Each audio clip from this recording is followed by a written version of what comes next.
کی شب قرآن عظیم کے 8.5 پارے مکمل ہو چکے۔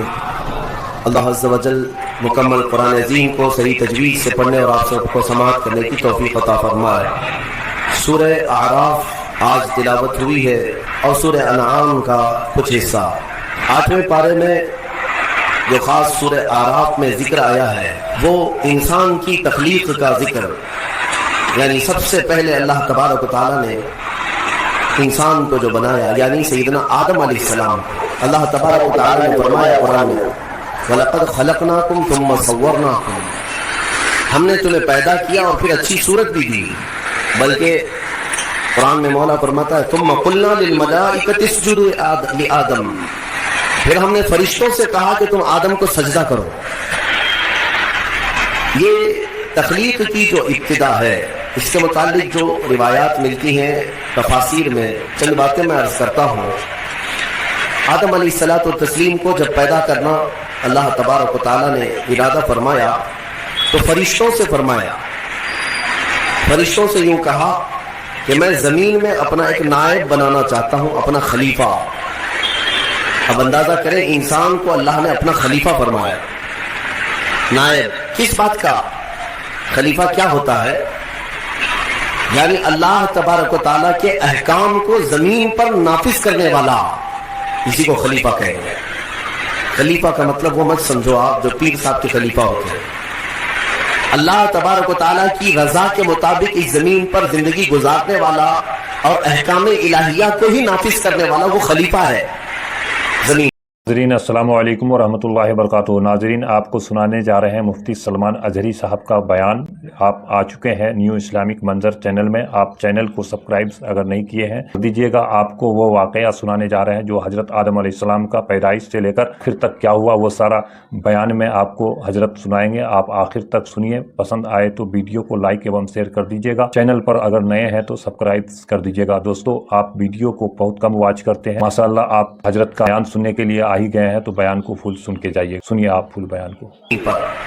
تو فرشتوں سے جب اللہ نے یہ فرمایا تو فرشتوں نے کہا اے رب تو ایسے کو اپنا خلیفہ بنائے گا جو زمین میں جانے کے بعد قتل و غارت کرے گا، خون ریزیاں کرے گا، فساد کرے گا۔ ہم تو تیری اچھی تسبیح کرتے ہیں، ہم تیری پاکی بولتے ہیں۔ رب تبارک و تعالیٰ نے فرمایا انی اعلم ما لا تعلمون، جو میں جانتا ہوں وہ تم نہیں جانتے۔ یہاں سے کچھ باتیں سمجھ میں آتی ہیں۔ فرشتوں کو کیسے پتا تھا کہ زمین پہ جانے کے بعد یہ خون ریزی کرے گا، فساد کرے گا؟ لوگ تو رسول کے علم غیب کا انکار کرتے ہیں، وہ تو فرشتوں کی بات ہے۔ ابھی انسان کو بنایا بھی نہیں ہے، زمین پہ بھیجا بھی نہیں ہے، اس سے پہلے ہی فرشتے کہہ رہے ہیں کہ ایسے کو تو خلیفہ بنائے گا جو زمین میں جانے کے بعد فساد مچائے گا۔ میرے عزیزوں، فرشتوں نے جنات کے حالات کو دیکھا تھا۔ پہلے جنات بنائے گئے تھے، زمین پر بھیجے گئے تھے، انہوں نے خوب فساد مچایا، یہاں خوب قتل خون ریزیاں کی، پھر زمین سے انہیں جزیروں کی طرف بھگایا گیا۔ تو تفسیر میں کہا گیا ان واقعات کو دیکھ کر شاید فرشتوں نے عرض کیا ہو۔ اور بعض نے فرمایا اتنا غیب کا علم تو اللہ نے فرشتوں کو بھی دیا کہ انسان کی وہ فطرت سے واقف تھے، اس لیے انہوں نے یوں کہا۔ اب اللہ تبارک و تعالیٰ نے جو فرمایا میں جو جانتا ہوں وہ تم نہیں جانتے، یقیناً حق ہے۔ پھر آدم علیہ السلام کو بنانے کا کام شروع ہوا۔ کیسے؟ فرمایا گیا زمین کی مختلف جگہوں کی مٹی اٹھانے کا حکم دیا گیا۔ زمین کی الگ الگ جگہ کی مٹی اٹھا لائے۔ کئی روایات ہیں، جبرائیل علیہ السلام آئے، زمین کی الگ الگ جگہ سے مٹی وہ جمع کر رہے تھے، تو زمین نے بھی رونا شروع کیا کہ مجھ سے مٹی لے جا رہا ہوں، اس سے انسان بنایا جائے گا، پھر یہ واپس آئے گا میرے ہی اوپر فساد کرے گا، خون ریزیاں کرے گا۔ پتہ چلا زمین کو بھی معلوم ہے، زمین کو بھی معلوم ہے بعد میں ہونے والی چیز ہے۔ تو جب زمین نے رونا دھونا کیا تو یہ روایات بعض تفاسیر میں ہے، میں صرف آپ کو اس کی صحت اور ذوق پر کلام نہیں کر رہا ہوں، عرض کر رہا ہوں۔ جبرائیل علیہ السلام واپس رب تعالیٰ کی بارگاہ میں آئے، عرض کیا کہ مجھے زمین پر بڑا ترس آیا، زمین پر بڑا رحم آیا، وہ مٹی چھوڑ آئے۔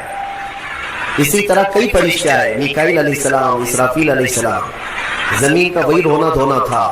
پھر اسرائیل علیہ السلام آئے، جب زمین نے ان سے یہ کہا کہ کیوں اٹھا لے جاتے ہو، تو انہوں نے زمین کے رونے دھونے کا کچھ خیال نہیں کیا، وہ جگہ جگہ سے مٹی اٹھا لیا اور رب کی بارگاہ میں لے کر پہنچ گئے۔ مٹی لائی گئی مختلف جگہوں کی، اب اسے گوندھا گیا، مٹی کو گوندھا گیا۔ وہ پانی کیا تھا وہ اللہ بہتر جانے، جنتی پانی تھا۔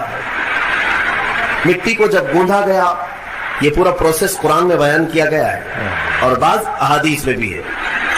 گوندھ کر کے جب اس کو تیار کیا گیا، پورا ایک پتلا، ایک شکل بن گئی، ایک شکل بن گئی، تو اب اسے سکھایا گیا۔